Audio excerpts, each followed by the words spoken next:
믿지 않기 때문이다. 그러므로 지금부터는 팩트라고 단정할 순 없다. 소문이며 기억이고 합리적 의심이다. 그러므로 지금부터 과거에 있었을지도 모를 일들에 대해 확정적 단언은 하지 않겠다. 또한 제보한 분들의 기억과 제보가 과장되거나 부풀려졌을 수도 있다. 하지만 열린공감TV가 팩트로 확인된 내용들도 분명 존재한다.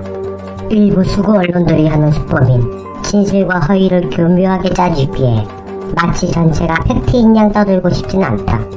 지금부터 이야기는 허상이고 가상일 수도 있다는 것이다.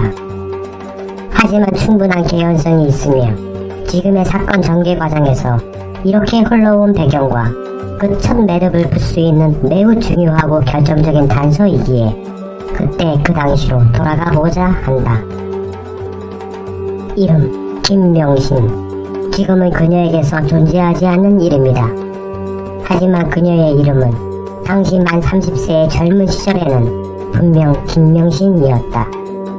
그녀는 일찍 아버지를 잃었다. 그녀의 모친 최은수는 1990년 초반 경기도 남양주 화도읍에 위치한 호텔 프리즘이란 모텔과 미시령 휴게소를 운영했다. 건물 이름이 호텔이지 모텔이다.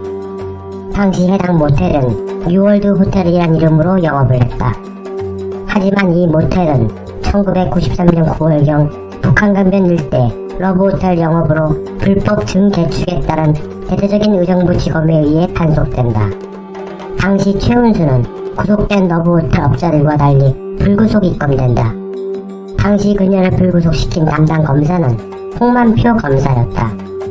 그녀를 불구속해서 벌금형 정도로 나서서 해결해준 사람은 그녀의 첫 동고남인 김모 씨였다. 김 씨는 당시 지인의 소개로 담당 검사인 홍만표 검사를 소개받는다. 홍 검사의 장인이 소개받은 지인이었던 것이다. 어쩌면 그녀는 당시 검사의 힘, 공권력을 자신의 편으로 만드는 것이 엄청난 것이란 것을 알게 된 계기가 아니었을까 짐작한다. 벌금 150만원. 아, 그럼 불구속되고 나서 벌금 150만원 받았군요. 홍만표가 수사검사에서 홍만표. 아, 당시 그 수사검사가 홍만표였나요? 네, 홍만표. 그 홍만표 수사검사가 벌금으로 해줬단 말씀이신 거죠? 네, 용답을 써가지고. 그럼 이때부터 이제 검사의 힘을 알게 된 거네요. 아, 그렇죠. 그때 구속된다고 한 것을 내가 빼줬어. 어떻게 빼줬죠?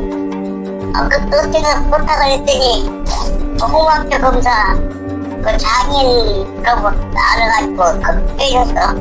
아, 그러니까 선생님이 그 홍만표 검사 장인과 아는 사이셨나요? 내가 아는 사람 다른데 그 지인한테 부탁을 했더니 그래 연결돼가지고 그래서 와 빼줬어. 흔히 말하는 한 달이 건너서 이제 소개를 받으신 거군요. 그러지. 그 당시에 제가 알기로는 뭐 많은 사람들이 다 구속이 됐는데, 그 당시에 많은 사람들이 다 구속이 됐는데, 예, 그 최은수 씨만 그 불구속이 됐더라고요. 그럼 내가 빼줬어. 이거 뺐다니까. 그러셨군요. 그 사건 이후 뉴월드 호텔은 호텔 프리즘으로 이름을 변경한다. 그리고 지금 외관은 그대로 사용하고 온요양원으로 변경 사용 중이다. 러브 호텔이 요양원이 된 것이다. 그러면 그 온요양원은 누가 운영하는 것일까? 바로 최은순의 아들이 대표로 운영 중이다. 최은순의 아들 김준은 GS건설을 나와 주 ESIND라는 부동산 개발 회사를 설립한다. 자, 여기서 우리가 주목해야 할 부분은 최초 2006년에 만든 주 ESIND는 경기 남양주시 북한강로에 위치했었다. 그런데 이 회사가 서울 강동구 암사동 500번지로 이사를 한다. 그 암사동 건물, 어디서 많이 들어본 건물이다.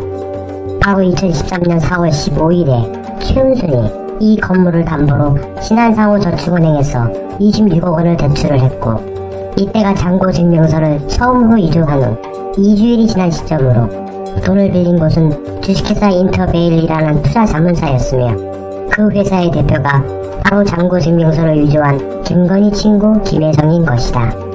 김혜성은 김건희를 만나게 된 것은 서울대학교 EMBA 과정에서 동기로 만나게 되었다. 이 둘이 만나게 되는 계기는 신한상호저축은행이 존재한다. 최은순의 아들이 대표로 운영 중인 이 회사가 그 예. 온료양원이라는 것을 이제 운영을 하고 있는데 그 아들이 김주라는 아들인데 GS건설을 나와서 주 ESIND라는 부동산 개발 회사를 이제 설립을 한 걸로 알고 있는데 예. 이게 처음에는 남양주 북한강로에 위치를 했었어요, 이 회사가. 그런데 이 회사가 어느 날 갑자기 서울 강동구 암사동 500번지로 이사를 합니다. 그 암사동 건물 어디서 많이 들어본 건물 아닌가요? 그 남자도 500번지 건데요. 네. 그 내 돈 받아가지고 산 거예요. 그렇죠. 그 건물이 2013년 4월 15일 날 예. 최원순이 그 건물을 담보로 해갖고 신한상호저축은행에서 26억 원 대출을 받았는데 예. 그때 잔고증명서를 처음 위조한 후 2주일이 지난 시점이거든요. 예. 그리고 돈을 빌려간 곳이 주식회사 인터벨이라는 투자 자문 회사였는데 그 회사의 대표가 바로 잔고증명서를 위조한 김건희 씨의 친구인 김혜성 씨거든요. 예. 이게 다 연결이 되는 것 같은데. 아, 그렇죠. 최은수가 담보 제공을 하고, 네. 그렇죠.